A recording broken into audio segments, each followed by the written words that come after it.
Greetings and welcome to the United States Transhumanist Party Virtual Enlightenment Salon. My name is Gennady Stoliarov II, and I am the chairman of the U.S. Transhumanist Party. Here we hold conversations with some of the world's leading thinkers in longevity, science, technology, philosophy, and politics. Like the philosophers of the Age of Enlightenment, we aim to connect every field of human endeavor and arrive at new insights to achieve longer lives, greater rationality, and the progress of our civilization.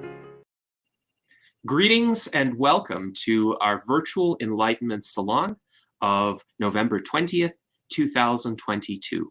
Today, our conversation will revolve around questions of trust, in particular trust in expertise, given the fact that many of our society's mainstream institutions have been discredited to one extent or another. At least in the minds of many people, there are serious trust issues with those institutions. How do we still gain the benefit of expert knowledge in a way that we can harness in our lives for our own benefit and for our understanding of the world?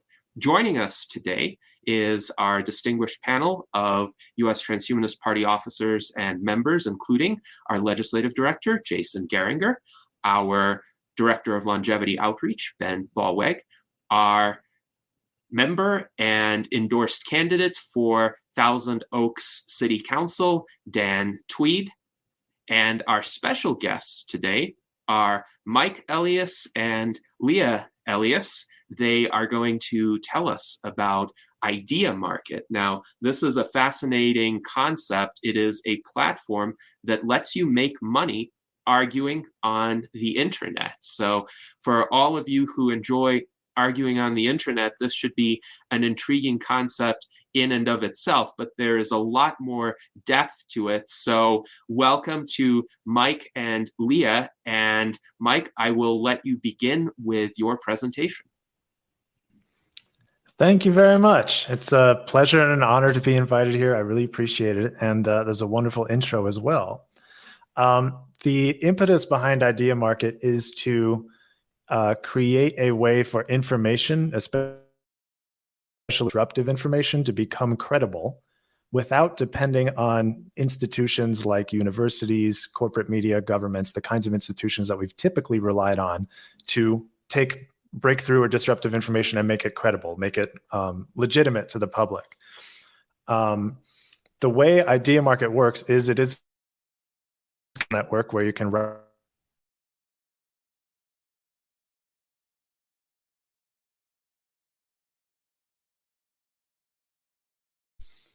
And this runs on Arbitrum, which is a layer 2 of Ethereum. So if you have some crypto legibility already, it should be pretty straightforward, especially if you use this 1-minute onboarding link. I'm also not sure why my screen just clicked out here. But there we go. So you're invited to write short posts here. And when people rate your posts, you make 1,000th of an ETH. It costs 1,000th of an ETH, about $1.50 to rate a post. And what happens is you end up building a list of people, of users and their ratings, and even they can cite other posts to explain their ratings, even multiple posts at a time. And what you get here is almost credibility by petition. When you start having big names express confidence in a disruptive idea, then you kind of stop having to wait for CNN to catch up. You kind of stop having to wait for the Washington Post, the New York Times, or the Lancet magazine to catch up. So as the internet enables the discovery and argument of things that have never really been allowed to be discussed at scale, Idea Market's goal is to enable people who have actually earned the public's trust in some way, have credibility maybe on Twitter, if not through the New York Times or some institution, to make disruptive information credible in the same time it takes for a tweet to go viral. And I hope it's clear from just that little demo that I gave how exactly that happens. Does that kind of make sense at face value?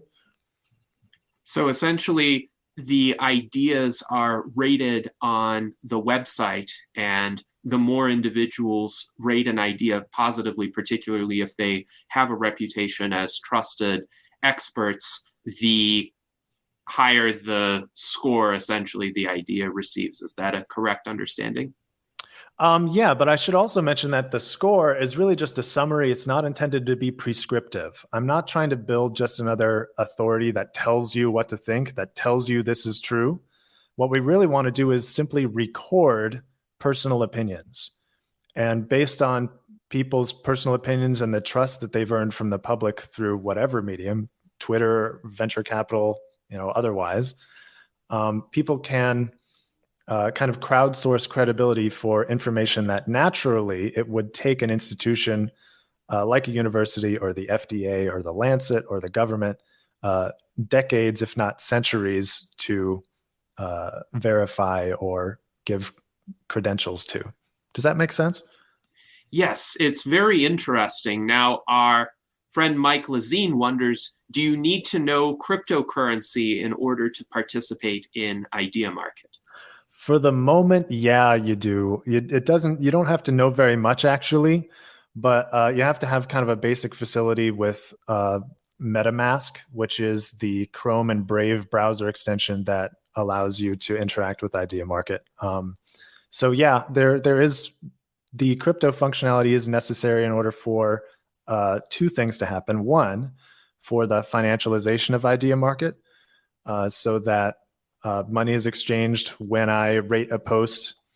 For example, I made this post, Psychic Abilities Are Real, from the Idea Market username. And if you rate this post, then Idea Market gets $1.50. And if you make a post from the Transhumanist Party username or for your personal username, and someone rates it, you get $1.50 for each rating that post receives. So the crypto rails are needed for that to happen. And then also, they're needed because if we succeed, we will become the battleground for the world's propaganda and information wars to play out on. And in order for that to be secure, it has to have the most security possible. It has to be as resistant to nation state level interference as it can be. And crypto rails are the only thing that even come close to providing that kind of robustness. So I hope that makes sense. And I know it's a bit of a pain, but it's just where we're at the moment. And it will get easier. And I'm also happy to do one-on-one calls to help anyone on board into it. Yes, thank you for that. That's quite generous of you, Mike. Now, Dan Tweed wonders, how much is 1,000th of an ETH these days? You said it's about $1.50. That's right. It's about $1.50. So these are small transactions. There's no, quote, money at stake. And if you make one post and 2 or 3 people rate it, then you're already ahead of the game. Now, I wonder how you would respond to this inquiry by our friend Jonathan Gunnell. He writes, people can be highly credible on some subjects, but not reliable on other topics. How do you know that a person is speaking in their area of expertise? Yeah. The judgment of who is an expert on what is inevitably comes down to personal opinion anyway. So instead of deciding for you whether Balaji Srinivasan is an expert in nation state building, we have no choice but to let each person decide for themselves whether that a consideration of expertise is deserved. So like I said before about becoming another authority, we don't want to just be another person who tells you what to believe. We just want to record opinions and provide infrastructure and tools for people to make their own personal opinions about who's credible, which they are going to make anyway with this added ecosystem of information available. Yes, thank you. And Mike Lazine writes, power to the people. God bless you, Mike.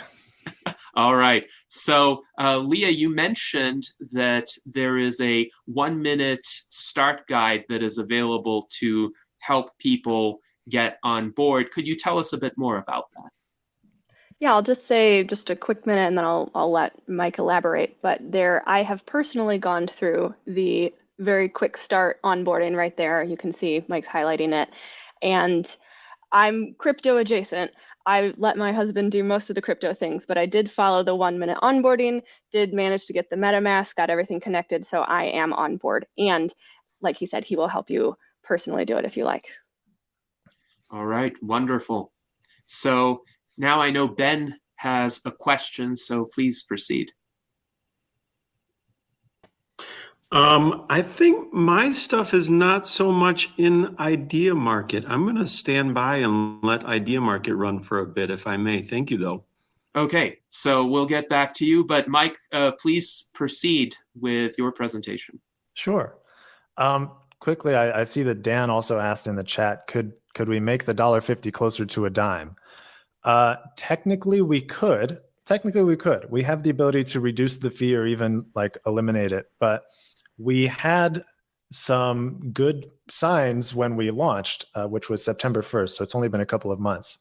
But in the first week of launch, we had fewer than 100 daily users. And despite those low numbers, at least 10 made $50 or $100 on their posts within the first couple of days. And all it took was about the same effort as it took to write a tweet. So since it doesn't take that many users to generate a non-negligible amount of money, I'm optimistic that the fee is not completely prohibitive, and it might be about at the right level in order to build momentum and an organic interest and user base. Yes, and I would assume there would be interest from people who are already prolific on social media, but they might perhaps think that the social media platforms do not reward them appropriately for their contributions, and in some cases even try to censor their contributions. So in this situation, it would depend on the viewer engagement with what they're posting, but they could actually realize some rewards for promoting ideas that resonate with people. But you did mention that there is a risk of this space becoming utilized by propagandists of various stripes who might be trying to push ideas that are popular or appealing in some respects, but may not be exactly true. So how would you guard against that? What if Alex Jones were to try to use Idea Market, for instance, and spread a conspiracy theory, but a certain vocal segment, a minority of the population, would resonate with that idea and they would flood the site? Would you have checks and balances available to prevent that? Well, part of the way we designed Idea Market the way we did, in this sense of avoiding being authority to tell people what to think, but merely recording opinions in a permanent and transparent way, is that even if that were to happen, what you would end up with is an on-chain, permanent, immutable track record of what people believed and when. So if people end up being wrong about something, well, there's a permanent record of them being wrong about that thing. So nobody ends up really paying a cost for that except for the person who ventured their opinion. And at the same time, if people go ahead and argue with them and then reality bears out and shows that they were right in the end, then those people do have a benefit. They are in a database that says, hey, I believed this, I believed X at time T. And you'll be able, since these ratings are all on chain, they are all queryable in a sense. It really is like a permanent database. So if someday you want to say, hey, who believed X about Y at time T, you can query that and it'll return a list. And if it's a really important topic at a really early date, it'll be really valuable to be on that list because people will be looking to you for insights about current problems that history hasn't yet had the chance to resolve. Yes, and Leah, you wrote that the best example of this is COVID in January 2020, before most people were talking about it. So how would this have worked with Idea Market? Well, just a quick explanation of that is if Idea Market had been live by then, the people on Twitter and across the internet who were saying like, hey, this thing is happening, we just need to start wearing masks, we need to start stocking up on the things. Everybody was calling them crazy. I'm sure some of us were in that group. And everybody just didn't want to think about that. And so in the way that I'm thinking about this, people might have been voting it down and saying that's dumb, that don't pay attention to that. And then COVID hit, and then lab leak information hit, and then all of these things hit, and then you'd be able to go back and say, hey, you didn't believe early on, you were saying this. It's just a very recent and clear example of what that track record would look like. Yes, very interesting. And I agree, it would have been useful to have a platform during the early pandemic where people could honestly exchange information, because there was censorship on the social media platforms. And I will mention obvious instances of censorship. For instance, sometimes people who were advocating using masks when the Surgeon General was saying don't buy masks were censored, or people who stated perhaps the virus originated in a lab leak rather than from animal to human transmission were considered conspiracy theorists and censored, even though now Joe Biden is saying this is more probable than not. So I do, by the way, strongly advocate for freedom of expression, freedom of sharing information, whether or not it turns out to be true. Suppressing it is highly counterproductive, because then the question arises in a large segment of the population, what are they trying to hide? And it's important not to have that kind of impression, especially for true ideas and frameworks that are more likely to be correct than not. So with that, please proceed with anything else in the initial presentation that you would like to highlight. Thank you. Yeah, I would like to dive a little bit deeper. And in the sense of public debate and making it more open and transparent and even useful, is on the same page that you're looking at, which is an example of a post page. This is the post page for this post, Psychic Abilities Are Real, where you have the list of everybody's responses and their citations. And what we've also done is arranged these cited posts into an argument tree. So on the left column, you see the top reasons in favor of psychic abilities are real or against. So the green are in favor and the red are against. And then in the middle column, you see the top reasons for and against those reasons. So every argument, every post has a place in an argument tree that branches out. So it's kind of like Wikipedia for arguments. It's a knowledge graph. And all the posts are on chain, all the citations are on chain. So not only will we be able to see what people believe and when, but also why. Does that make sense?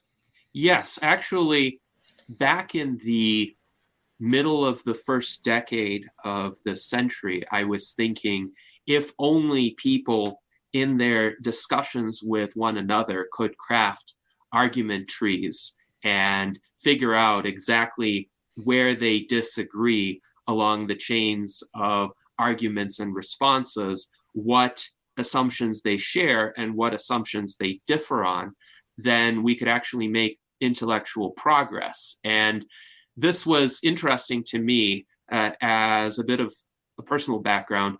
I'm an atheist, but I attended a predominantly Christian college, and I had a lot of arguments with people about religion and metaphysics and ethics. And I was wondering, well, isn't there actually more common ground than areas of difference than might seem at first glance? And if we could only narrow down those areas of difference, we could make real intellectual progress in terms of actually improving the world and figuring out areas for collaboration, because these argument trees could enable us to figure out, well, there is this vast body of premises that we actually do agree on, and those differences, they may not be as substantial as they might have seemed.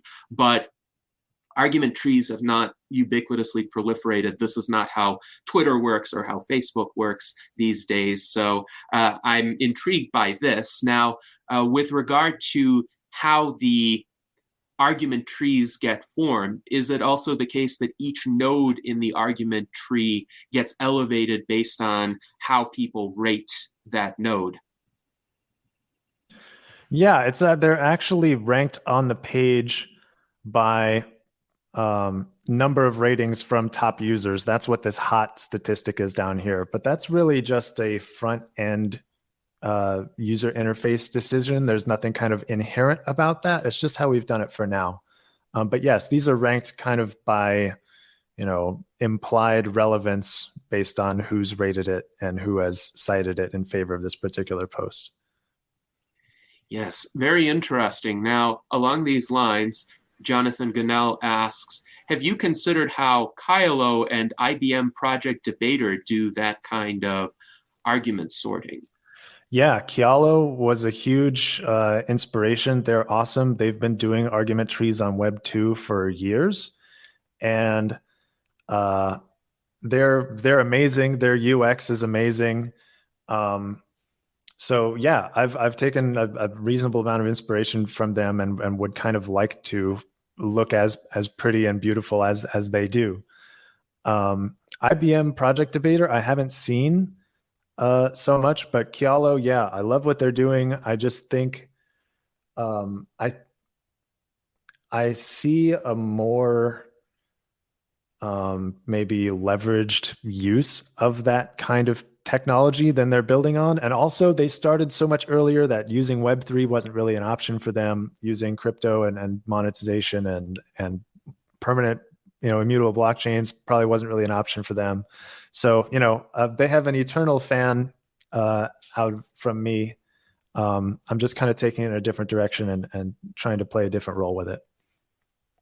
Yes, thank you. That is quite informative. Now, I'm wondering, this is a question that Jason posed, whether we could end up with a graph of a conspiracy theory. Like, let's say Alex Jones does start to use Idea Market, and he says something like, elephants are not real. I know there's a mock conspiracy theory saying birds are not real. So what if Alex Jones starts saying elephants are not real, they're really giant Trojan horse-like creatures that are used by the CIA to spy on people in Africa.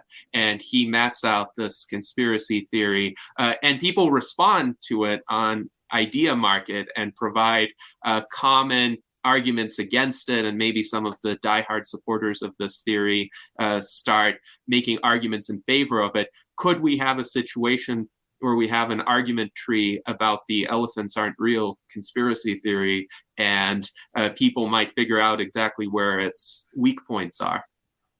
Yeah, I think that would be very healthy. I think that's kind of the perfect use for this. I really I made a blog post a while back. There's this meme of, David Duchovny in some show. It wasn't X-Files. It was something where he's got this conspiracy crazy board up with all the yarn tying together news articles and stuff. And it's just the textbook, meme version of the conspiracy theorist that gets thrown around. And I put that at the top of this blog post to say, this is what we're building. We're building the crazy web for the internet, the crazy board, the internet's crazy board.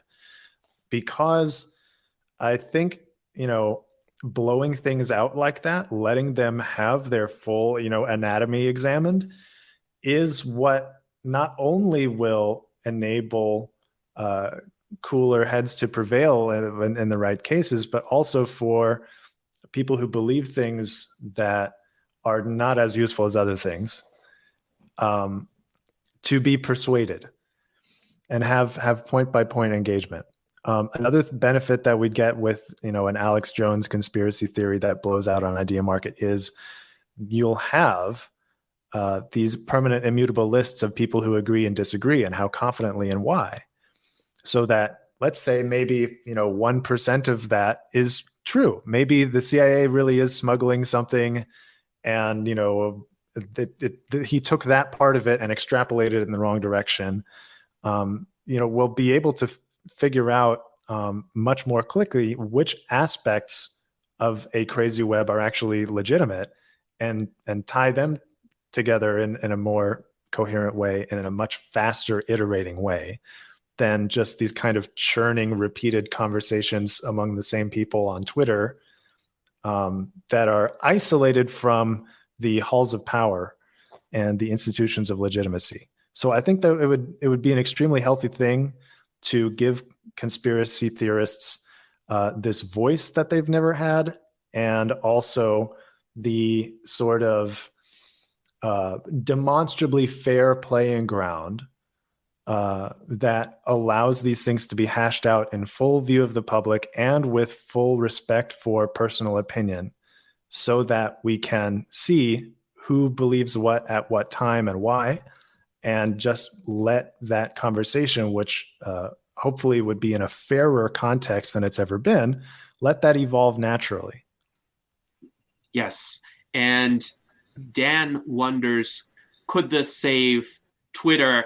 And I'm thinking, given that Twitter is probably going to have the structure it has, maybe with some modifications by Elon Musk, where people do tend to just stew in the same sea of arguments and common assertions and not really have structured discussions. But could this still be beneficial for the Twitter space if people import the conclusions from Idea Market or provide links to Idea Market threads for the Twitter users to consider and maybe even join in and participate in the more structured discussions on Idea Market? Yeah, absolutely. I think Idea Market is what people naturally want to do anyway when they're having a conversation or argument. I think there's a lot more like intellectual honesty and actual interest in conversation and truth seeking than social media tends to allow or encourage. And just by organizing things in a different way, it might facilitate conversations that the people are actually trying to have, but just don't have the user interface for at the moment. So I would love to see a symbiotic relationship between Idea Market and Twitter. I did mention earlier that Idea Market is kind of the rails for a disruptive idea to become credible in the time it takes for a tweet to go viral. I meant that literally, because if Balaji Srinivasan or Naval Ravikant or Mark Andreessen or someone with clout like that takes an Idea Market post and tweets it out to his audience and says, hey, everybody rate this, let's see how it stacks up, that could literally be the case. Yes, indeed. Now, Jason wonders, with regard to the incentives of Idea Market, could it have some of the same deleterious incentives that social media have today? And Jason, I'm wondering if you could elaborate on your question a bit. What bad incentives in particular do you see on social media today? And perhaps where do you see some areas that Idea Market would need to address to prevent those same incentives? Well, you know how in social media, usually the posts that get a lot of attention are the ones that say something rather inflammatory. It gets an argument going. And then, so a lot of times it's the negative posts that get the most attention. And I'm wondering, I'm hoping that there will be a way to tweak the incentives so that way, using the Alex Jones metaphor there, if he was to get on there, would he make a bunch of money? Because it seems like there's a possibility that the more inflammatory you make the post, the more chance somebody's gonna, reply to it. But then I really don't know how it would work out, because somebody might go, look, if I know the fact that there's money on it and it costs, that puts a whole new parameter on things. How you can't just troll forever if it costs you money every single time. And then you're like, I don't even like this guy. Why, if I argue with him, then he's, why would I want to give him my money? You know what I mean? So maybe there might be incentive not to reply to the idiot guy that you don't like or whatever. I really like how it's rated. There's a thing in AI called a GAN, G-A-N, Generative Adversarial Network, and this seems to act like it in a certain way, to where everybody can be a generator, anybody can post, and then anybody can be a discriminator. That's a really fundamental principle that I used with designing my Wisdom of the Crowd group. And there is a whole wisdom of the crowd phenomena thing that, you could be taking, that this may take advantage of, which another thing I find really interesting. I'm wondering, when somebody rates a post, can you see who's also rated it? I mean, or are they anonymous? Is there a way? See, because there's a thing with groupthink that, sometimes people in a crowd will have a tendency, everybody else is voting this way, I'll vote this way too. So, I'm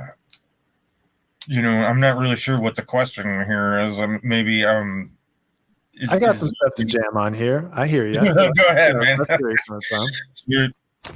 Go ahead.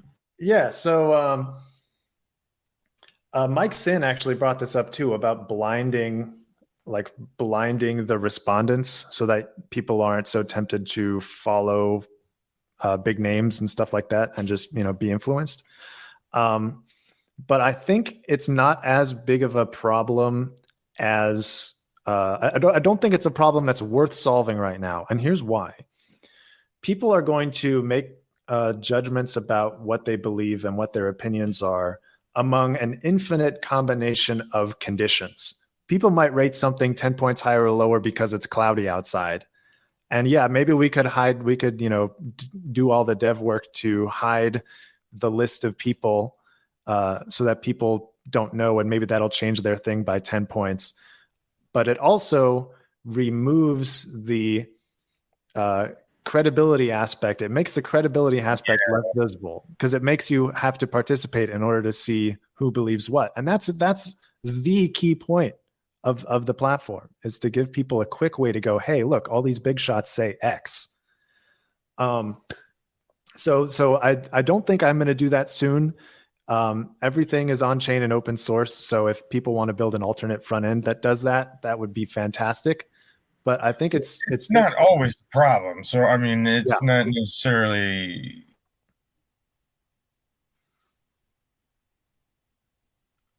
Oh, Jason, I think you're muted a little bit, my friend. Oops. I said it's not always a problem. I mean, so yeah, I completely agree. I mean, and that meritocracy element that you was just talking about being removed is probably a big plus, Yeah. You're also asking a little bit about anonymity. Just to be clear, the user account is a crypto wallet. So you have the ability to fill in a username like I have, Harmony Lion, and a picture and stuff like that. But the user accounts are generated one per crypto wallet. So if you want to be anonymous, you just have to create a new crypto wallet and keep it separate from your identifiable information, which in the crypto world is harder than it sounds. But yes, so there's the anonymity, just to whatever extent people feel like keeping a crypto wallet isolated and anonymous.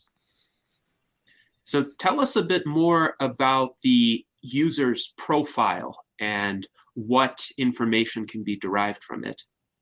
Sure. So we give every user a profile that kind of collects all their opinions in one place. So if you want to know what I think about everything, you can go to ideamarket.io/use/HarmonyLion, and these are all my ratings. Shmoji said pain and suffering should be minimized as much as possible. I 75% agree, and here's why. Idea Market said God exists. I 100% agree. Here's why. Several reasons. So you can just kind of see everyone's opinions, and you can sort them by confidence, like how high or low the opinion is. It's taking a little second to load, but that just might be because there's lag. Yeah, so the Idea Market profile kind of automatically assembles all of your activity into one place so that people can make friends with each other. And speaking of that, we have this similar users tab that's starting to experiment with the analytics layer of Idea Market. And what this does is it automatically takes all the posts that people have rated in common and shows you to what extent they agree. So Explorator and I have rated 60 of the same posts, and we tend to differ by 27 points, 73% match. So you can kind of use this to see who agrees with you about everything, and then you can go to their profile and find their Twitter account and reach out. So this is just a very basic demo level use of the data that Idea Market creates. But one of the things I'm most excited about here is the analytics layer in that respect. You mentioned earlier, going to an atheist or being an atheist and going to a Christian college. Well, Idea Market would let you kind of programmatically isolate what you and Christians believe in common. You could say, I believe this, who else agrees?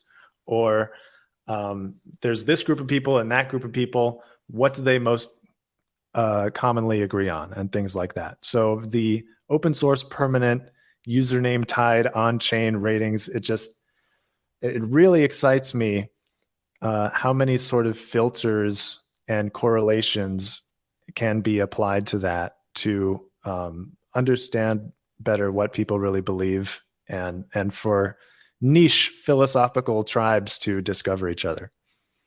Yes, indeed. So Jonathan Gannell wonders, could you make things anonymous until you post on a thread to prevent bandwagoning and party line forming? So to what extent would a user have the ability to remain anonymous to a certain degree or another, whether that be through the profile not being revealed to others or by some other means like some sort of shadow mode that people might be able to trigger? Yeah, this kind of goes along with what I was responding to of Jason's question earlier.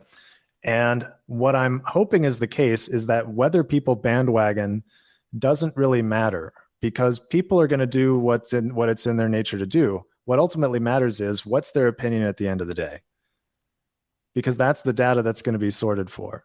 We can't really prevent bandwagoning when people are making decisions in the public square on Twitter and the New York Times and government. Like, there's no IRL meat space way to prevent humans from doing human nature.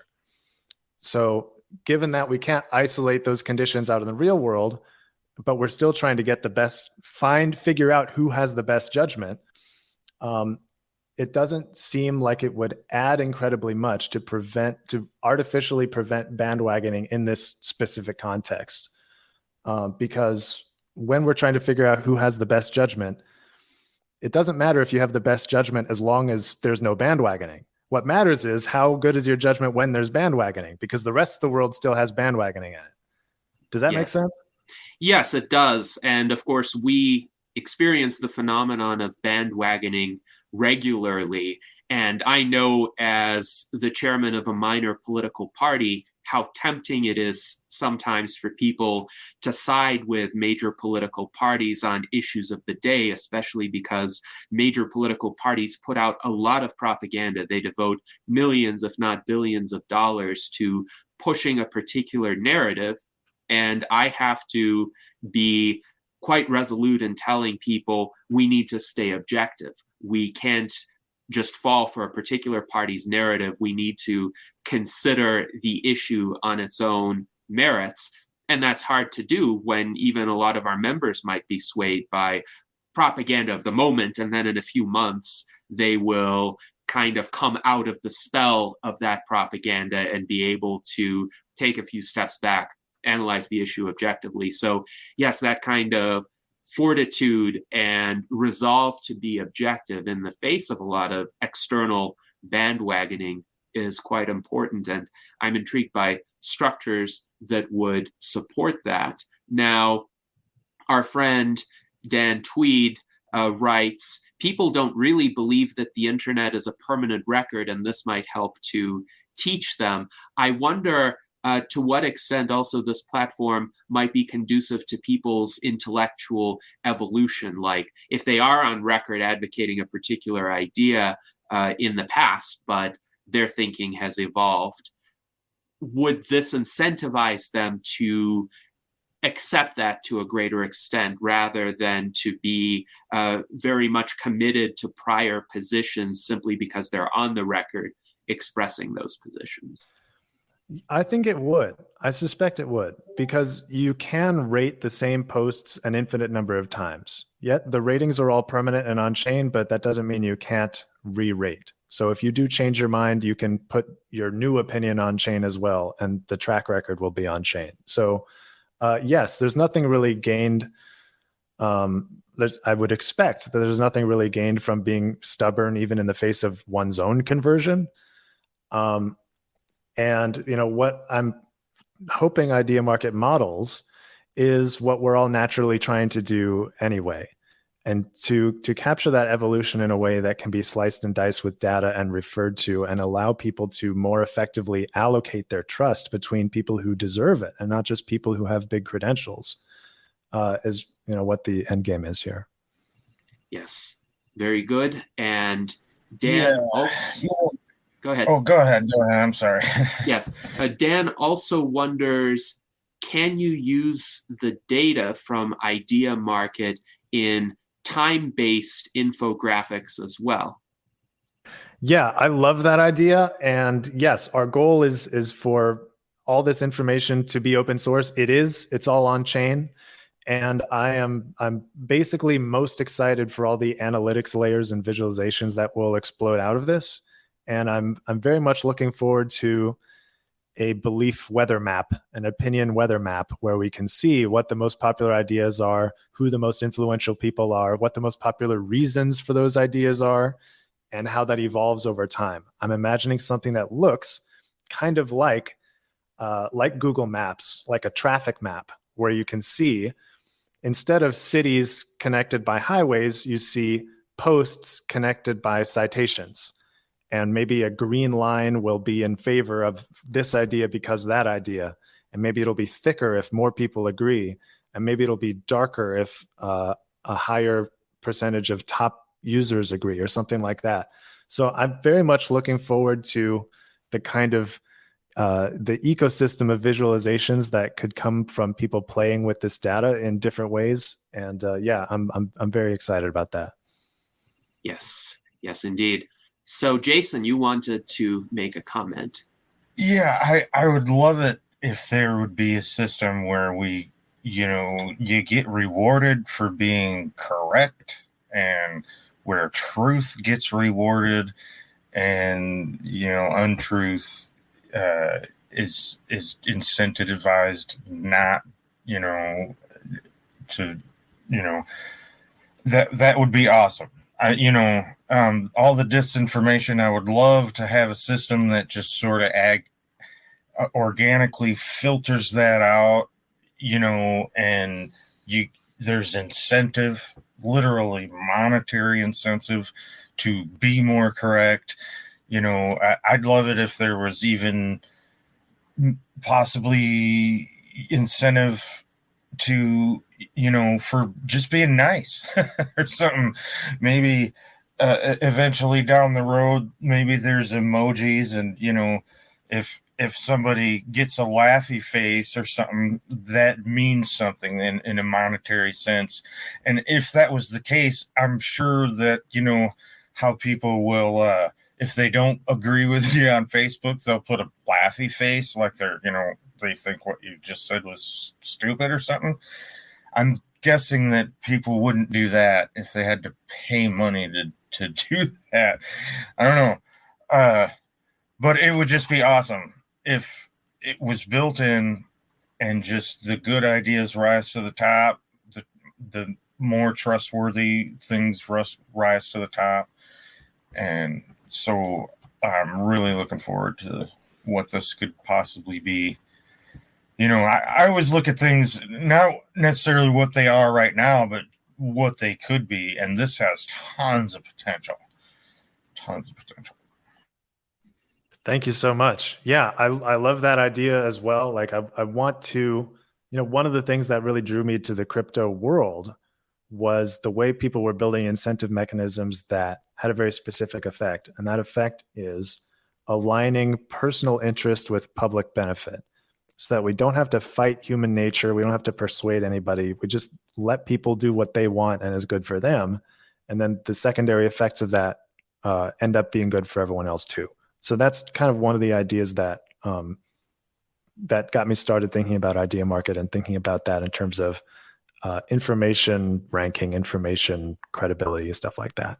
And in terms of directly rewarding people, that's definitely something that I want to enable, and I'm thinking of that evolving like an ecosystem too, in a similar way to the analytics, where instead of kind of legislating and deciding who's right, we let the community develop tools to interact with people that they trust. And one of the most obvious ones, one of my favorite ones, is this idea of a persuasion market. And a persuasion market, which is a term that came to me about 17 seconds ago while we were talking about this, is a prediction market that uses personal opinions as the oracle. So a persuasion might look like, here are 10 idea market users. I bet they will rate broccoli cures cancer above 90 by January 1st, 2024. And you can bet on that. That does not require some scientific body to officially adjudicate, yes, broccoli cures cancer.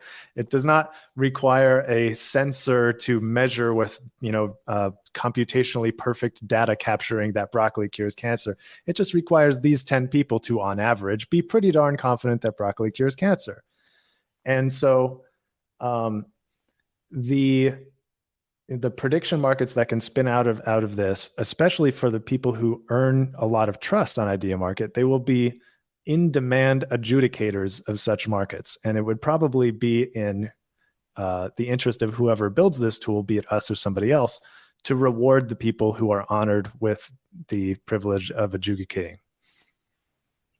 Very interesting. Now, we have a series of related questions. Mike Lazine wonders, so is truth always based on data? And Dan Tweed writes, can we leave fact-checking up to consensus reality? I'm thinking in connection with these questions of an example where someone has really deep scientific expertise, like in nuclear physics, for example. And there may be popular opinions about nuclear physics that aren't quite correct. So maybe some people think nuclear power plants are more prone to meltdowns than they are. And the nuclear physicist is on idea market trying to explain why that's not the case, why there are various safety precautions, but his explanation is over most people's heads. So could there be a situation where he's actually correct, but he's not rated as highly because people don't understand the exact explanation that he is providing and don't see it as compelling as it actually is? Certainly, that's likely to be the case because specialists having the right knowledge and then translating that knowledge into public knowledge are two very different problems. And idea market does aim to be a vector for that transmission where the best knowledge becomes the public knowledge. But there is a persuasion element and a trust earning element involved. And given that that's going to be there, whether idea market exists or not, we are at least building a tool that hopefully makes it easier for that gap to be bridged. There were a couple other questions that you brought up at the beginning of that segment that I wanted to address. Would you mind just refreshing my memory what those two were? Yes. So Mike Lazine wonders, is truth always based on data? And Dan Tweed asks, can we leave fact-checking up to consensus reality? Gotcha. Okay. So I believe something close to the opposite of truth always being based on data. We can measure things, and those are useful. But truth is a mysterious thing that I will not try to inherently define. But one thing that we're kind of bound to in this life is uncertainty. That even when we have wonderful data about a thing, we cannot help but make personal decisions about whether it's sufficient. That when a thermometer says it's 95 degrees outside, even when you have a consensus of 5,000 thermometers that say it's 95 degrees outside, you reserve the right as a human being to say, no, I'm not sure enough. I'm going to be betting $100 million on this. I really want 5,001 thermometers. And so ultimately, what we decide to accept as fact is an amalgamation of things that are all in some way or another personal opinion. There are trust. Do we trust the party that's giving us this information? Do we trust the censor that's giving this information? They are the level of action that has to be taken. Are we going to be betting a lot on this, or does it not really matter? Is it safe to write off the uncertainty that has not been addressed? And there's always the possibility that we're all dreaming right now.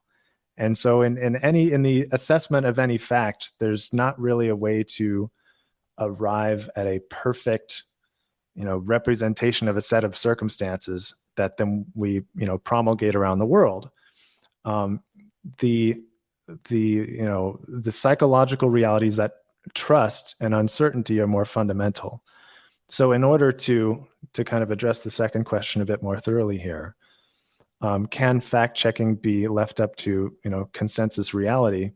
I think of it more as redefining the problem from fact checking to trust allocation. The problem isn't what's true with certainty, because there's not really such thing, at least collectively, especially collectively.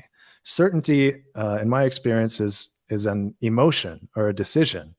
I feel certain about this, or I decide that I'm sure enough to call myself certain about this. But other people may feel very differently, and even if I'm certain and correct, you might have lots of reasons not to believe me, and there's nothing I can do about that. So public certainty about any particular thing is kind of an impossible goal to strive for. And one of Idea Market's kind of foundational things is redefining the problem in that way, from the seeking and then the manufacture and distribution of certainty, which is the kind of fact-checking model, to trust allocation. Given that what we consider true is ultimately comes down to personal opinion on some level, the problem to solve is not what is the certainty and then spread it, but who do we trust to decide which uncertainties to ignore? Who do we trust to decide which almost certainties are worth betting on?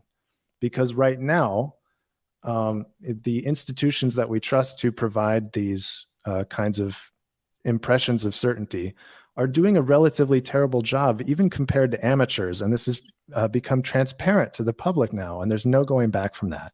So to the extent that we can solve the trust allocation problem and have the largest numbers of people putting their trust in the individuals who most deserve it, will do the greatest good for finding consensus around things that are actually true and iterating the allocation of that trust at the speed at which it is broken, instead of having the same institutions give us bad information decade after decade. Very interesting. Now, Ben Ballweg wonders, with regard to the ability to rate an idea positively or negatively more than once, does this give a person who really favors or disfavors a particular idea and has money to burn a potential disproportionate share of influence? Like, let's say this person is a newly minted crypto multimillionaire and he has a pet idea. For instance, green elephants are real. That's his pet idea. And what he really wants is a project to be funded where he gets to search for green elephants and he gets his expenses paid for. And he has enough money, he thinks, perhaps putting in $100,000 worth of Ethereum to elevate this idea to the top will give it enough credibility that some institution will give him more than $100,000 in funding for his search. So could he do that, or would there be some mechanisms in Idea Market to limit the share of influence that this one individual could have? Yeah, I don't think it would work very well. And the reason is, no matter how much money I spend to elevate an idea on Idea Market, there's not really an amount of money that I can spend to convince all the individuals who I would want socially signaling in favor of it to do that. So he could spend $100,000 making sure his post is at the top of Idea Market, but that's not going to make Elon Musk approve. That's not going to make all the people who respond to it like it. And so I think just the fact that individuals are so much harder to capture because they each have their own, integrity makes that, very, very difficult to be persuasive. Yes, you can get more visibility. No, I don't think you could get more influence or more social clout without earning it in people's honest perception. Very interesting. So, Ben, do you have any reaction to this?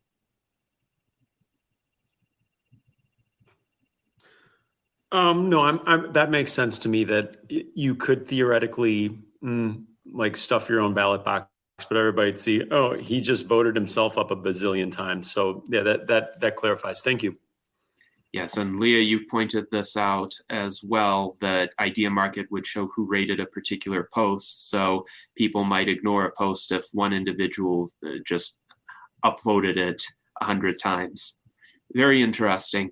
And I can definitely see how that would be a limitation on the effectiveness of that tactic. Would you like to say anything else in this regard? No, I feel it's been pretty well covered. Thank you. Okay, guys. great. So now I think I would like to offer you the opportunity to show us anything else about Idea Market in terms of the features of the site that you wanted to highlight. Sure. I did want to mention in addition that every post is an NFT. That's just, people are talking about NFTs as these big collectible, trendy things. I don't really like that attitude. I see it as a technical building block. I'm not a super technical person, but I see the NFT framework as a useful building block to achieve certain technical ends. And that's how we're using it in this case. And what we're able to do with that is every post is an NFT. So when I rate Shmoji's post, for example, it sends $1.50 or so, a thousandth of an ETH, to his little available to withdraw button up in the upper right corner here. But if he sells that NFT to someone else, then they get all the rating fees that accrue afterward. So, for example, if a big influencer wants to buy your post and then spread it to his audience, he could just, pay you $1,000 for your post or something like that, and then get all the rating fees that he gets from his audience. And that has implications for the argument tree, because the posts that get cited most often and among the most, frequent or prominent conversations will keep being visible and keep earning ratings. And so they'll keep earning money in theory. So it's kind of like owning a well-referenced post NFT and Idea Market is kind of like owning land in a public conversation. And if, people want to express their opinion on that little piece of land, you're the one who gets the money for it. So this is not necessarily an inherently necessary part of the public epistemology of the future, but it kind of makes things interesting a bit too. Does that make sense? Yes. So the NFT aspect would transform each of these arguments into digital real estate, in essence, that could be transferred to another individual if one wanted to transfer the revenue stream for whatever reason. And Dan Tweed suggests the first instance of a popular post might acquire collector value. Exactly. So that's an interesting notion. Collector value, and also value from rating fees if it continues to earn ratings. Like there could actually be, if an Idea Market post is revisited over and over, like some tweets are, and you own that for 5 years, and the debate, keeps raging on, and new people sign up, and so new blood comes in. It could be an interesting, I hesitate to say income stream, but profit source, let's say. Yes, and I have certainly had certain content of mine over the years that has generated that kind of continued interest and sometimes controversy that people kept revisiting year after year. So that would be nice to have something beyond YouTube advertising revenue to essentially reflect the contribution of that post to the discussion. Now, it's interesting also that there might be some sort of integration with data from Fitbit or CureDAO. We had a virtual enlightenment salon with the founders of CureDAO in August. So could you discuss that a bit? Yeah, how'd you get meet and all that stuff? Sure. Tristan, I believe the last name is Harris. Tristan introduced us. He's kind of a connecting figure in the decentralized science world that's using Web3 tools for science and making scientific research more accessible and crowdsourceable. And I feel like there's a happy synergy with Idea Market, because one of the biggest pain points for decentralized science is, all right, we've made these discoveries, but how do we get them to the FDA? How do we turn them into something useful? How do we get the public to benefit from this information, which only we have?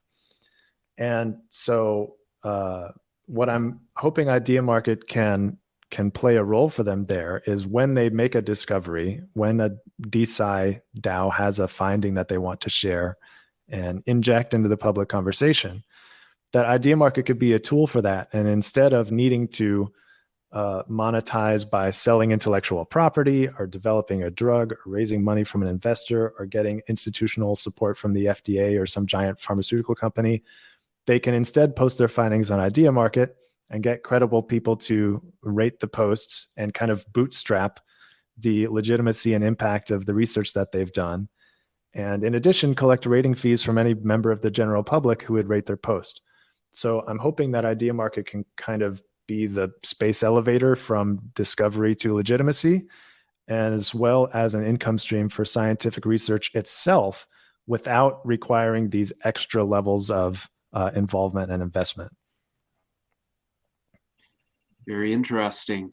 Now, would you say that there are certain kinds of ideas or propositions that might not be amenable to this structure? So, for instance, Mike Lezine suggested there could be like a personal experience. If something happened to you earlier in your life, then you experienced it, somebody else didn't, so they wouldn't really have that much input to provide. So would you say that Idea Market is more useful for propositions that could be more universally responded to? It doesn't matter who you are, whether you've had that particular experience or not, whereas there are others, just facts of your life or other kinds of facts that are demonstrably clear to some people, but others wouldn't really have any access to them, that wouldn't be a good fit for this platform. Yeah, that is my guess. My guess is that these kinds of atomic statements that can be easily linked together and rated independently of one another as well would do the best.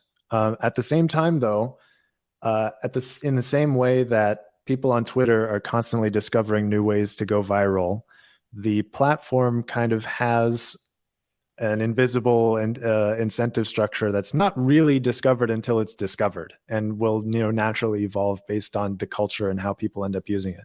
So on one end, yes, I do believe that certain kinds of posts and certain kinds of content will do better than others. On the other hand, it's really just a hypothesis at this point. One thing I can say with a little more confidence is that people tend to be used to conversations that are disposable. People tend to be used to having the same conversation over and over with different people at different times on Twitter or whatever, or Facebook. And in doing that, people get used to a conversational style that is disposable. For example, on this post that I'm, happen to be demoing right now, I made this post in the citations. I made this citation of my opinion on pain and suffering should be minimized. Voluntary suffering in the short term can prevent involuntary suffering in the long term, blah, blah, blah. And someone replied, "That's deep." Well, the problem is, "That's deep" is a post all its own. And without a referent, there's not really a good reason to rate this post because it just says "that's deep." So every post, it stands on its own. It's only cited as a secondary, effect of it. There's not like a thread where people can look at That's Deep and say, oh, what's that responding to? So I think, and also there's not really a lot of value in spending $1.50 to agree or disagree on the concept of That's Deep. Like, what would that even mean, to agree with That's Deep without any referent to it? So I do think that there are certain conversational habits that are comfortable in disposable conversations that would be less profitable, less useful on Idea Market. But there's a $1.50 fee per post. So if people decide to ignore that, it's just helps our treasury. So I don't mind too incredibly much.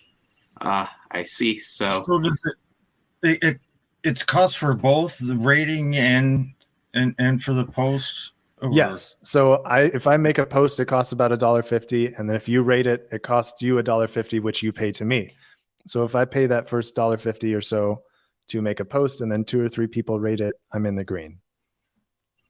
Yes, very interesting. So it seems that a given post could potentially be cited as a response to multiple conversations. If it's not That's Deep, but if it is something substantive that could be a response to one statement, but it could also be a response to a different statement, you could find it in multiple argument trees. That's precisely the intent, and that's what I'm hoping to visualize someday on a highway map kind of style. Washington, D.C. doesn't only connect to New York. It also connects to Philadelphia. It also connects to Raleigh. And you have these different, roads and inference channels happening.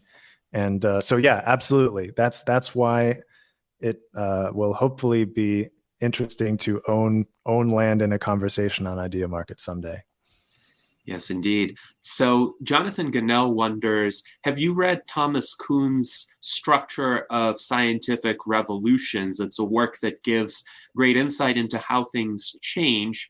And if we in a discipline or in a society experience one of Kuhn's paradigm shifts, then people come to realize that most of the ideas from the previous paradigm are incorrect. Of course, that's Kuhn's framework, and it is different from another interpretation, which is that knowledge is more cumulative and one builds upon prior eras, prior periods of history, but doesn't necessarily reject them wholesale. So where do you stand on this, and how would Idea Market play into that kind of framework? Sure. So Idea Market is kind of paradigm agnostic, and it's been a long time since I've read Kuhn, so thank you for summarizing a little bit. But yes, it seems like it's kind of been a long time since there's been a major scientific paradigm shift. And I also suspect that given the internet makes available all of the world's information, basically, the history of the whole world's information, and yet in the 30 years that we've had the internet, there hasn't been a major scientific revolution. I find this to be an odd outcome. I'm not that confident that our institutions really have the best knowledge and the best metaphors and the best paradigms. So what I'm hoping Idea Market will do is open up a level playing field for paradigms to compete on the basis of their merits instead of on the basis of institutional inertia. So I do expect that if disruptive information can be made credible in the time that it takes for a tweet to go viral, that scientific paradigm shifts will happen a lot more frequently and possibly be even a continuous or rolling thing. So in terms of distribution of disruptive information, I really think that this could hockey stick the rate of scientific discovery. And I think that there are some dangers in that too. That's not necessarily all good. But if indeed there have been cancer cures where the discoverer has been mysteriously killed an hour before his big lecture, which has happened like a bunch of times, is from what I can tell, if there's any legitimacy to any of those things, then maybe cancer can go away in 3 or 4 years. And basically the Idea Market's thesis is that the gap, or one of them, is that the gap between the world's best information and common knowledge is devastatingly wide for no reason.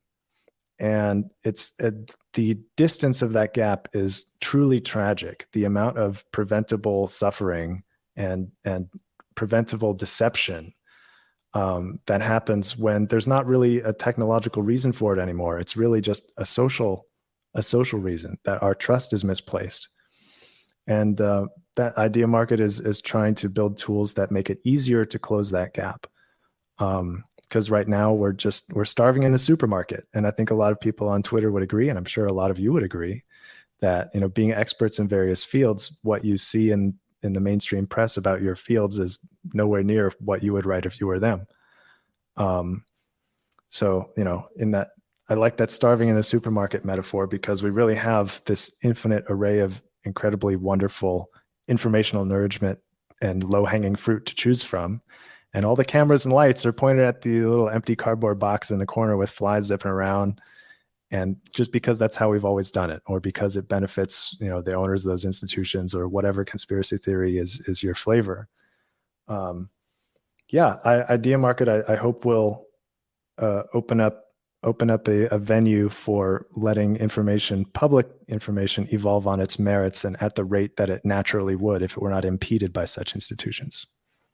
Yes, and I know from areas where I have domain expertise or a lot of knowledge of the events that transpired, mainstream media coverage can often be misleading or selective or designed to fit a preconceived narrative. And yet, because the mainstream media still have the most distribution, and they have been aided by the recent social media censorship protocols to maintain their dominance, what most people receive in terms of the information is at the most pale shadow of the actual truth.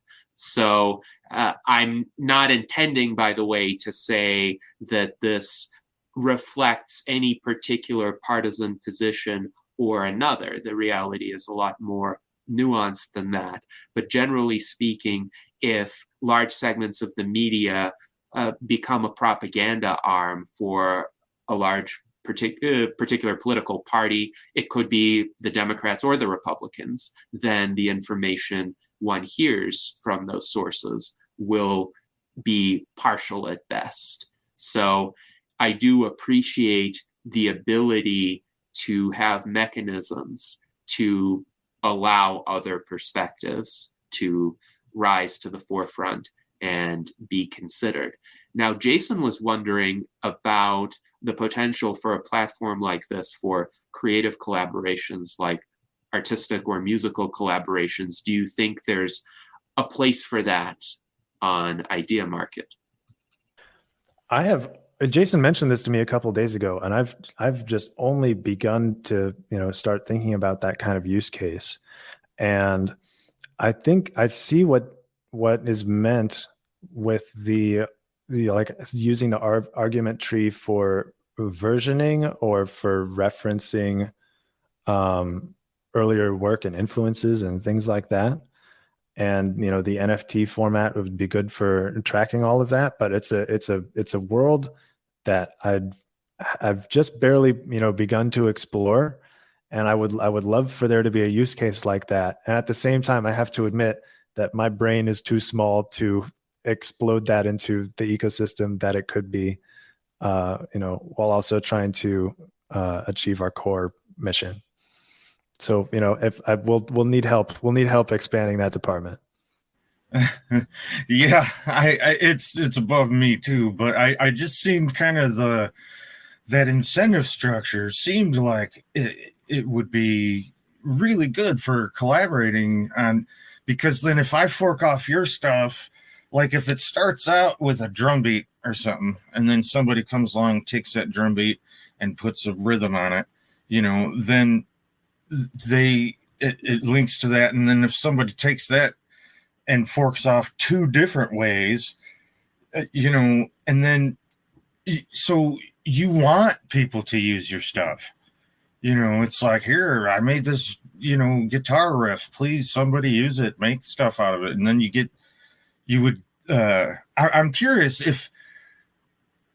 if two people, like if somebody has the way you have it now, if somebody makes a post and then somebody posts off that, and then like two people post off this other guy, does the first guy still get paid, or does he only get paid that one time from the next thing over?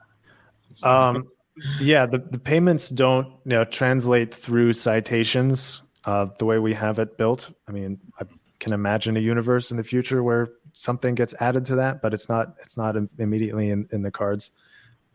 So yeah, there wouldn't be like a royalties going down multiple levels of citations or anything like that. But yes, if I rate your post, you get money. If I cite your post and then someone rates my money, no, you don't get rates my post, then no, you don't get money. But I love the idea of being able to like track. You could like if you post all along the Watchtower, and then you'd see all the covers of it, and then you'd have different ratings so that people would be able to crowdsource. All right, what are the best covers according to whom? And then you fork out and do all right, Watchtower featuring Sean Penn, Watchtower featuring Shia LaBeouf, or like whatever. And I think it would be a really cool thing to insert into a creative ecosystem. I think that's actually a really sweet use case. And I also thought, you know how sometimes with a lot of bands, they'll get together and maybe they don't have a vocalist or something. And what ends up happening is the drums will start playing, and then the bass guys, and then the guitar, and then they end up just like jamming for an hour, and they're just a jam band, they call it, where they don't really play songs. They just get together and jam stuff. You could probably even do that with this. Somebody could just jam their thing along with it, and it could end up where there is no vocals. It's not really a song, but it could still be something cool. I've listened to lots of bands just sit there and jam stuff, and it's not a song, but it was cool. That could be something for this. That would be neat. I like it. But I'd love to see that happen. Yes, and Leah wrote that technically the platform could be used that way, and if people use it, then it works even if it's not marketed that way. So I suppose that's an invitation for people to explore particular use cases and see if they catch on Idea Market. Now, as a more general question, I'm curious, when did you first launch Idea Market, and how has it been growing in your impression? Sure. We've been through many stages of iteration. It started as a Medium article that I wrote in early 2019, I want to say. And I don't come from a technical background, so I had no intention of building it myself. I just thought, I think this is cool. I'm going to write it up and have someone steal it. And it actually looked very different back then. It was a totally different, approach to solving the same problem. And what happened was Eric Torenberg liked it and reached out and invited me on his Village Global podcast. Eric Torenberg is the founder of On Deck, or one of them. And then later that summer, Balaji Srinivasan also appreciated the article and tweeted about it. And, just being the kind of guy who feeds on approval like that, it really lit a fire under my butt. And I put up some personal money to build a prototype. And it just kind of evolved. It was a GarageBand thing that I did on the side. And when COVID hit, for the startup I was working for at the time, I would go to a lot of conferences because I was the biz dev guy. So when COVID hit, it shut down my biz dev gig. So I, parted ways with that job and decided, hey, it must be time to go in full time on Idea Market. So we started raising money. And I had miraculous good fortune in finding a smart contract developer who just turned out to be an incredible whiz who won 3 of the largest Ethereum bug bounties in Ethereum history after I had hired him. And our initial launch was in February 2021. And on the first day, we had over $1 million in volume. And that earned us some natural some organic press coverage. We got covered in Vice and NASDAQ and Yahoo. And it was just a wonderful first day. And so we raised, some more VC off the back of that and have just been iterating ever since. And it turned out that version of the product was just much more difficult to make work than the one that you see before you now. So we pivoted it in May or June. We started building this and then launched it on September 1st. So what you see on ideamarket.io is about 2.5, 3 months old, pretty brand new. And I'm really excited about how it's working and how it's feeling. So do you believe this version has more potential for so-called organic growth, for being scaled up than your prior attempts? Yeah, absolutely. One of the big strengths is that there's not really any financial risk involved. Like there's no situation where someone will have millions of dollars riding on something that happens on Idea Market today. Whereas with our first product, we were trying to build kind of like a NASDAQ for credibility thing. We were trying to build an asset class. And, there's a lot of money tied up in asset classes, and it's really hard to start a new asset class from scratch, I found out. And after that kind of didn't work incredibly well, nobody lost money. It wasn't like that.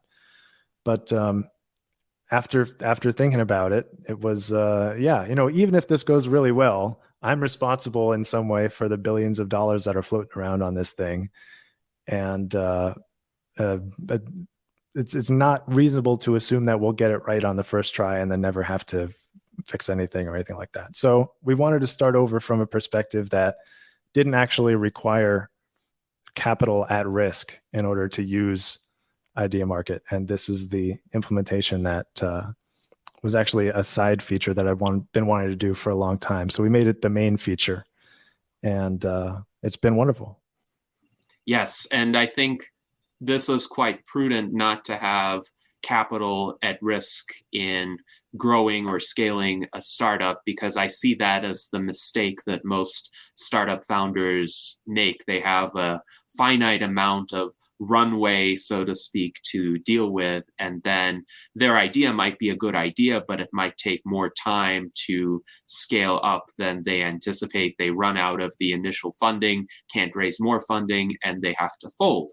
So if instead the funding that you get is proportional to your growth and you don't have to have a large initial investment, that's a much more sustainable model, and the time frame is a lot more flexible as well. So I like this concept quite a bit. I am curious, because of the cryptocurrency base behind it, particularly Ethereum, how has the recent turmoil in the crypto markets affected Idea Market? Or do you think that there is some degree of insulation from the specific dollar market price of a cryptocurrency like Ethereum? Yeah, frankly, we've been pretty untouched by it in the short term because all of the turmoil was happening on, centralized platforms and platforms that dealt with currencies that were not Ethereum. We've thought for a long time that Ethereum has kind of won the blockchain protocol wars. And so we wanted to fully commit to that ecosystem because it's just, the most mature by a considerable margin. So if Solana has problems, which is the kind of FTX launched layer 1 blockchain, it doesn't affect us. If Bitcoin fluctuates, it doesn't really affect us. And generally, given that the payments all happen in Ethereum, and they tend to be between crypto comfortable users in the first place, no one really expects Ethereum's price to be very low for very long. It's just a relatively trusted, between Ethereum and Bitcoin, one of the most trusted cryptocurrencies in the world. So it hasn't really affected us negatively in any way. And in fact, I expect that the medium and long-term effects will be very positive for us, because the more crypto activity is concentrated on fewer layer 1 blockchains like Ethereum, instead of spread between Ethereum and Solana, for example, the more users we're likely to have. Yes, and it does seem like Ethereum has been more stable than various other cryptocurrencies. It did have a spike in late 2021, but I am more used to it being around $1,000. That has been more of my historical experience with Ethereum. And I think Vitalik Buterin is a much more trustworthy individual than many in the crypto space. He is also a life extension supporter. Bankman-Fried that ran off the Bahamas or whatever he did with FTX. Yes. So Bankman-Fried, by the way, was a political darling of the Democratic Party, and he engaged in massive amounts of political campaign financing to try to ingratiate himself. Saying that he wanted regulation when all the while he really didn't want regulation. He wanted regulation of his competitors, as do a lot of people who advocate for regulation in this space. Yeah. And that's another good point, actually, that, another potential upside for us is that anytime there's a giant breach of trust, there's an outcry for systems that improve trust, improve allocation of trust. And that's our core mission is trust allocation. So anytime something, very dramatic and important happens and everyone goes, who predicted this?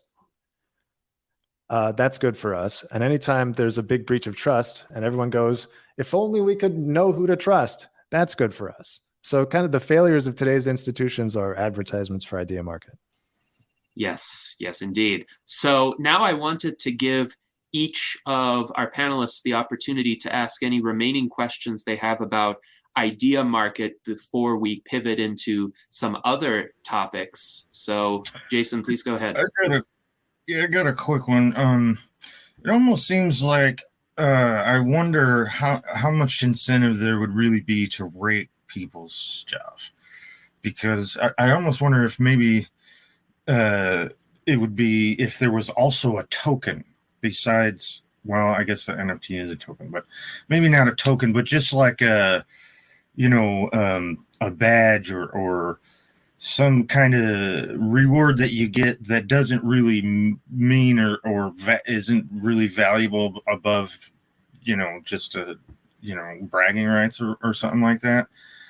To make it to where there's incentive to rate things, and possibly even be nice if there was a mechanism. Of course, then again, I have to back up. I was going to say, if you got it right, but then what's right? It's all opinion, So, have you had a problem with people not?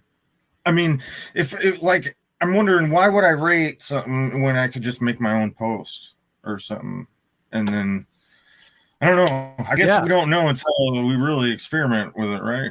Yeah, no, that's a great question. And I am looking for ways to make rating more obviously worth it. But there's a universe of downstream benefits that come from rating a post from particularly the analytics layer. For example, there's this practice of airdrops that when new crypto projects start or new communities start or new NFTs start, they'll often look for like early fans to give a free token to or a free NFT to or something like that to help to try to win their support and win their involvement. And one of the problems is if you give your airdrop away to too many people, a lot of them won't actually care about what you're doing and they'll just sell it and it'll crash the price of, whatever you're doing and it'll make you look bad.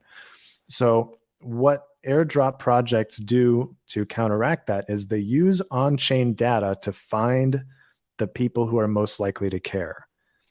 And there have never been, right now, you can only really do that with financial data. All right, only give my token to whales, people who have over 100 ETH in their wallet. All right, only give my token to Bored Ape holders, people who have a Bored Ape NFT. There are these very primitive ways of filtering wallets. But Idea Market means you can filter wallets based on their personal opinions, and not only based on their personal opinions, but combinations of their personal opinions. So if you have, a DAO or a project that you're starting, and you only want to airdrop tokens to people who are Christian and believe Joe Biden is a hologram before January 1st, 2024, you can, apply those filters and segregate those wallets. And you can airdrop your token to these people who believe in you. And all those people do get a financial, benefit from that, potentially. So when rating a post, particularly posts that a lot of other people have rated and are therefore more likely to be used as filters, you put your opinion out there to be selected for and targeted, so that when people try to find you to give you money, they can succeed more easily. Does that make sense? That's one of the uses here of the analytics layer. Yes, indeed. Now, Leah, you mentioned previously in the chat that there could be a use case for targeting of political supporters. For instance, people with particular views on a given issue could be identified. And this could be, I suppose, by any political party. It could be done by the Transhumanist Party to seek out supporters. So could you elaborate on that a bit more? Sure, and I'll let Mike follow up because he has a deeper understanding of it. But I'm really intrigued by the idea that politicians can use Idea Market and say, this is what I believe, this is my stance on this, rate it whatever they want. People can then rate with them. They can see who's agreeing, who's disagreeing. They can have a conversation with them that earns their party money along the way. And there was something else I wanted to say about that, but Mike, go ahead and jump in. Yeah, I love that use case of kind of starting conversations as a politician to raise money for a campaign while simultaneously identifying people who, might closely align with you. I think that's a super cool idea. I hadn't actually thought of that before, so I love that. And it's kind of an infinitely useful thing. What I had thought of in terms of politics, or actually it was recommended to me by somebody else, was using Idea Market to record politicians' positions on things, and then they can challenge their opponent to record theirs, because it's a lot easier to calculate coherence than truth or wisdom or something like that. And why trust someone if they can't even agree with themselves? So if you put opinions on chain, it's a commitment to a particular stance. I believe politicians should have a particular stance. That's my personal opinion. I as a voter would like the people in office to have a particular point of view. That's kind of the base level. And so I think Idea Market will kind of could be fertile ground for these kind of provocative little debates. Like if you have a candidate who says, these are my positions on 10 things, let's see yours, Mitt Romney, let's see yours, whatever, and actually have people commit to their beliefs, not in any financial way, not in any kind of way with a stake in it, only to be clear, to say I'm 76% sure, broccoli cures cancer or whatever the issue may be.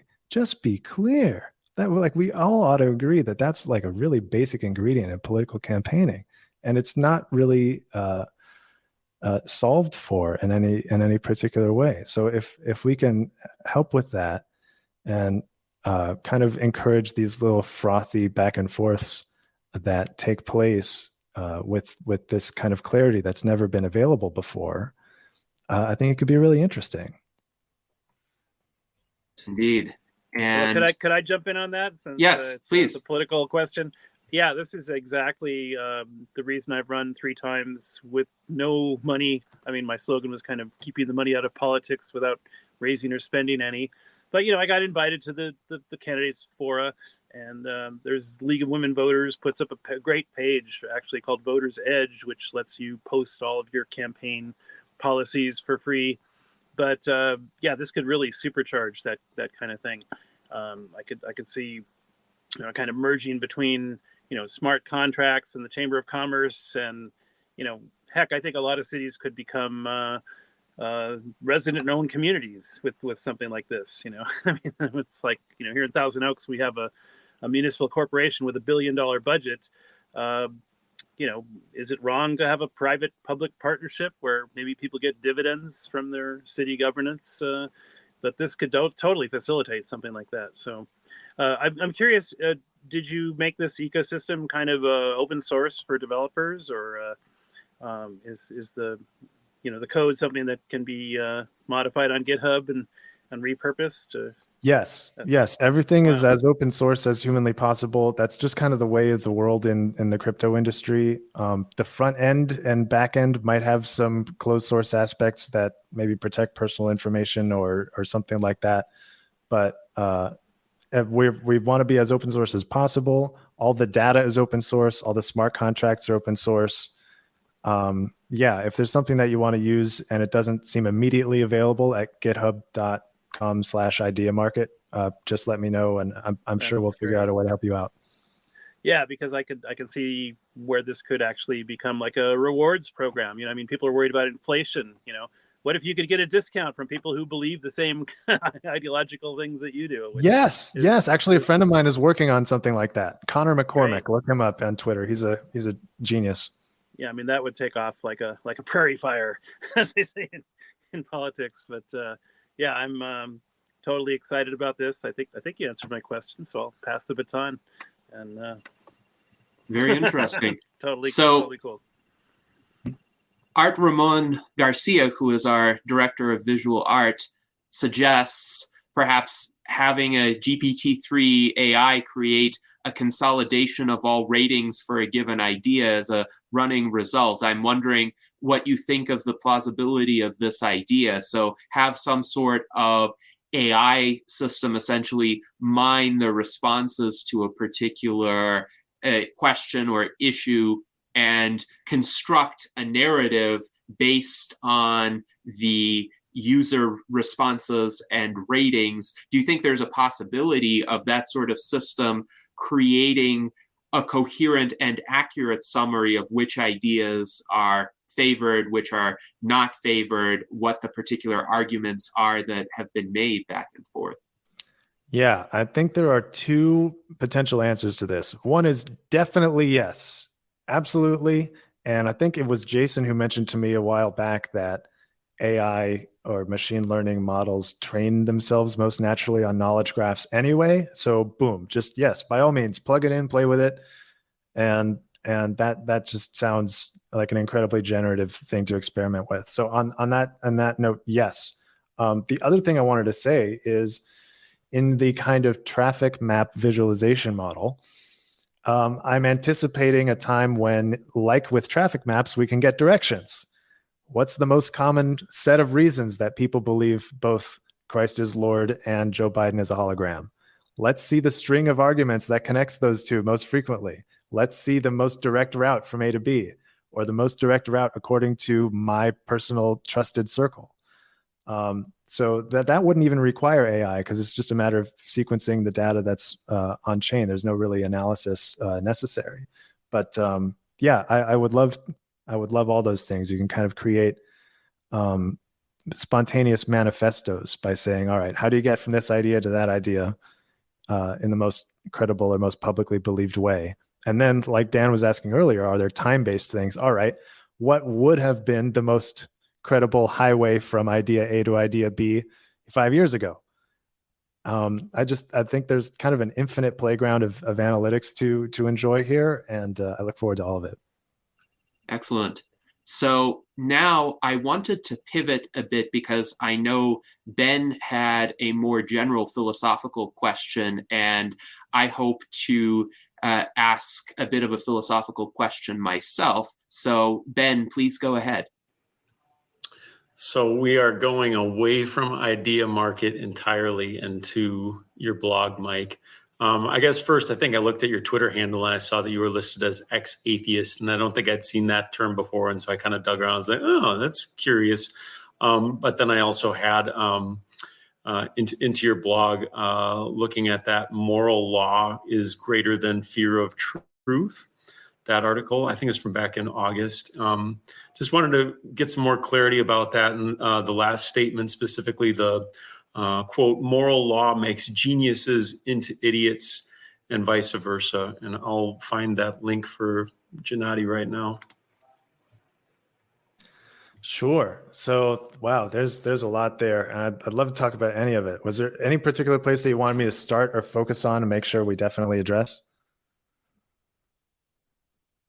You might just want to start from like where you come from, as like you were originally an atheist or you were originally Christian, and what's your path to where you are now?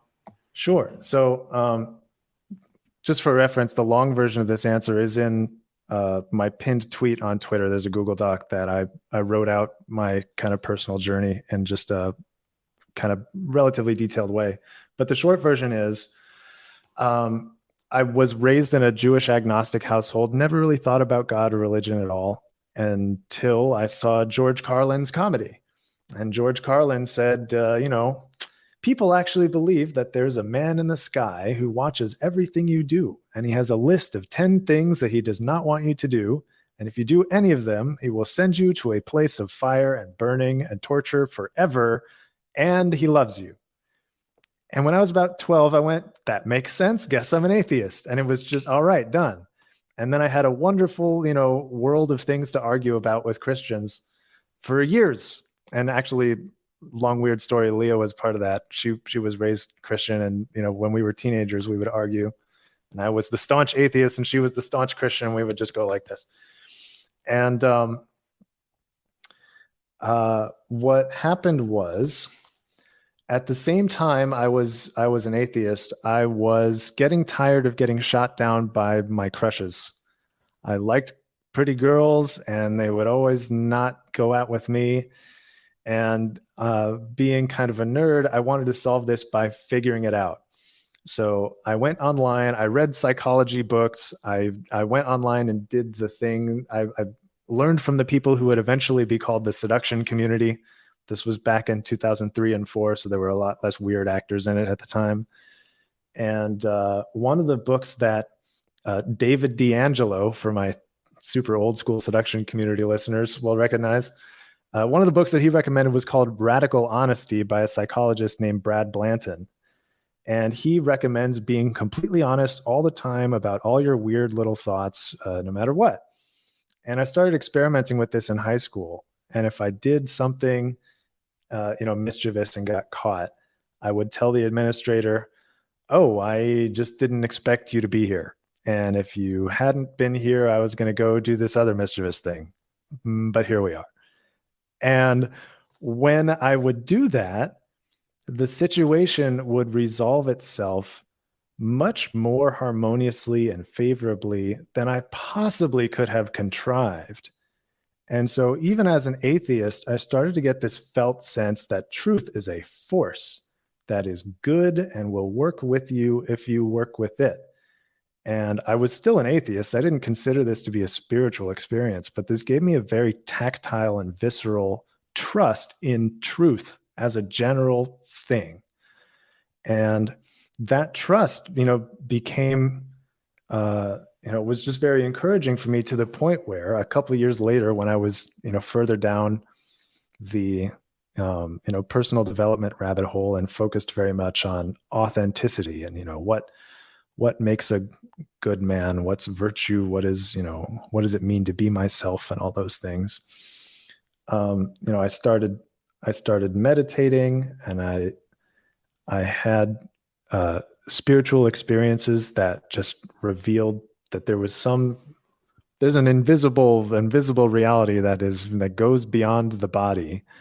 And I just had and brings incredible peace and reality and clarity and to perception and everything. And it was just, it turned the lights on and said, all right, there's something else here. And before that, I had actually, I reached, a certain moment with that trust in the truth where I said, I've been an atheist all this time. I've bothered people a lot. I've really made a show of what an atheist I am. And yet, if there is a God, I'm willing to know. And that was just, I prayed that to nobody. And that's when the spiritual experiences started to happen. And when incredibly unlikely synchronicities would lead me to just the right book or just the right person. And it was a very gentle, extraordinarily gentle, almost like leading by the hand or following a trail of breadcrumbs that led to a complete inversion of my atheism. And I started to just have this constant personal relationship with divine orderliness and benevolence and love. And it transformed my whole life. And spiritual work kind of took over as the chief aim, at least in intention, over, getting a hot girlfriend or whatever. So that's how my atheism was reversed. But at the same time, I was Jewish. My grandparents survived the Holocaust, so becoming Christian was never ever an option. And that changed later too. Even during that period, I did a little experiment one day, and I was meditating, and I just kind of for scientific curiosity, I said, well, if Christ is divine and he's alive and all those things they say are true, then the only reason I can't see him right now is because I doubt it too much. So I kind of sat down on my bed and closed my eyes and went, all right, Jesus is in the room with me right now. And every time a thought or a feeling that would come in that go, yeah, right, now I just push it out of the way, almost like trying to dig to the bottom of like a bowl of baked beans. Like you push them to the side and they rush back in. But if you can be vigorous enough, you can keep like this kind of white bottom of the bowl showing in the middle for a few seconds at a time. I was kind of doing that mentally and digging a tunnel to like through my doubt that Jesus could be in the room with me. And then all of a sudden he was. And I didn't see him visually, but I felt an internal golden light shower down and a presence announce itself silently as Jesus Christ. And I basked in this sparkling golden love for a few moments. And then I said, all right, now I know that. I had no plans to become a Christian because it would kill my father. But yeah, that's what opened up, the reality of Christ for me. And, the story gets a lot longer. I went through some very hard times, and on my way out of them, I was just kind of desperate to reconnect with God. And I was going to church a lot because I was in love with Leah, and she was born and raised Christian. And one day I just kind of was thinking to myself, all right, what's actually prohibiting me from accepting Christ? And I just kind of felt I imagined myself accepting Christ and go, what's the main emotion that comes up here that makes me go, no, get out of here? And it was humiliation. The humiliation of having been a Jew all this time and saying, no, I don't need this. This is not good for me. It'll hurt, and this will like take away my identity or something like that. And I said to God, I'm willing to endure this humiliation for you, O Lord. And later that day, I allowed myself to say a prayer to accept Jesus into my heart. And it felt very Jewish. It was kind of like diving into a cold pool. Like it seems terrifying at first, and then you get in, and then once you're in, it's all right. And none of the things that I feared would happen happened. I didn't feel less Jewish. I didn't feel humiliated. I didn't feel broken. I actually felt very elevated and peaceful. And my dad is fine. We can't talk about it. He won't talk with me about it, of course, and it hurts him, but we still have a good relationship. And I've recently, that was about 2 years ago, and I've recently fallen in love with Catholicism as the continuation of the Jewish tradition in a post-messianic sense, that all of the intellectual and cultural depth and direct relationship with God that Jews and intellectuals and mystically inclined people are often looking for in Christianity has been realized for me in Catholicism, and that the general fundamental kernels around which Catholicism seems to be based and seems to have been built, in hindsight, are the fundamental kernels on which I seem to have been built. I look at my life and go, oh, I've always loved cathedral architecture. I've always loved Bach. I've always loved, to read, the stories of the saints and their mystical encounters with the divine and things like that. So it's been kind of a beautiful harmonizing agent for me. Like I've found the center. I've found the bullseye of the target that I've been just swirling around my whole life, and it's just a really dazzling adventure lately. So it's interesting because I quite admire cathedral architecture as well. Now, I am an atheist, and I recall during one of the philosophical presentations that I gave when I was a college student, one inquirer asked, well, what would it take you to change your mind about this and start believing in God? And I replied, well, if God is real and God is omnipotent and God wants me to believe in him, why wouldn't he cause $1 million in gold to materialize immediately in front of me? And then that would be a very clear indication that there's some sort of feedback that would convince me. And one of the professors replied, yes, certainly God could lead that to happen, but then the caveat is you would have to give the $1 million away. And I said, I would be fine with that because I know what I would give it away to, and that would be to research on human life extension so that we would have more time to engage in these kinds of conversations and really further a value that should be common to all of us. So I'm still going to tempt God, if he exists, to cause $1 million in gold to materialize right in front of me, knowing what I would do with that money. But until then, I will remain an atheist. But what I will say, Mike, is that I enjoyed another article that you had written recently called Beating the Final Boss of Philosophy. And that resonated to me because the key insight it communicates is philosophy can teach you so much, but you get to a certain level in your understanding of it where you realize there are other disciplines, other fields of endeavor that are needed to get you further in life. And I think I reached that stage fairly early in my life, in my early 20s, when I realized, oh, it's not just enough to have accurate insights about the world. One has to implement them in practice.